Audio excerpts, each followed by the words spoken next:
मेरी जीजियों, मेरे जीजाओं, मेरी बेटियों, बेटाओं, मेरे बुजुर्ग माँ बाप, एक बात को याद रखना अपनी जिंदगी में,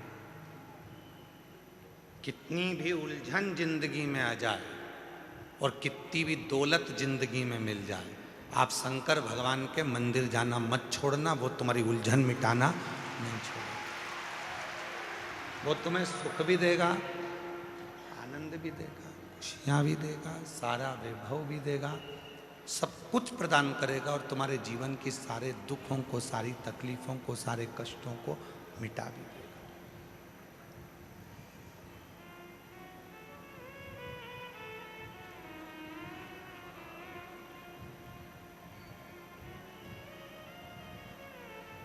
दूसरे पर करा हुआ भरोसा टूट सकता है, पर परमात्मा पर करा हुआ भरोसा कभी नहीं टूटता, कभी।